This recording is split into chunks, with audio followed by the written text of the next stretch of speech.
Silver రాసినట్టు మీరు పద్మవృక్షం channel తరఫున లైఫ్ కార్యవర్గ సభ్యుడిగా నిలబడ్డారు. మీరు ప్రజలకు సందేశం చెప్పండి.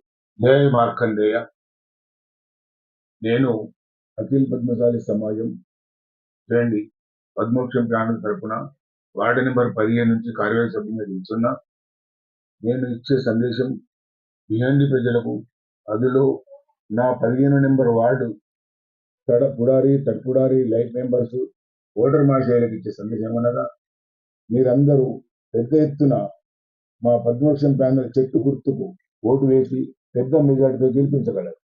ఈ పద్మవృక్షం ప్యానెల్లో అధ్యక్షునిగా రామకృష్ణ పుట్టపత్రి గారు, కోశాధికారిగా మన కళ్యాణపు కిషన్ గారు, కార్యాధ్యక్షునిగా కొంక మల్లేశం గారు నిల్చున్నారు. కార్యవర్గ సభ్యునిగా నేను చిలువ రాయసం నిల్చున్నా.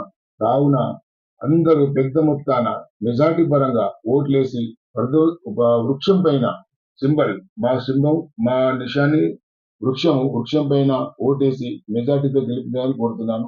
అదేవిధంగా పూరా భివండి పద్మశాలి ముద్దు బిడ్డలకు లైఫ్ మెంబరు తడుపుడారి ఓటర్ మహాశయులందరికీ నా విజ్ఞప్తి, పద్మవృక్షం ప్యానెల్ను పెద్ద మెజార్టీతో గెలిపించగలని మా యొక్క కోరిక. పద్మవృక్షం ప్యానెల్ చేసిన పనులు పరివర్తన మీ అందరికీ తెలుసు, కొత్తగా చెప్పాల్సిన అవసరం లేదు.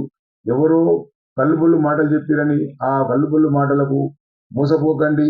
పద్మవృక్షం ప్యానెల్కే చెట్టు గుర్తుకే ఓటేసి మా టీమును పెద్ద మెజార్టీతో గెలిపించగలరని పేరున అందరినీ కోరుకుంటున్నాను. జై మార్కండే.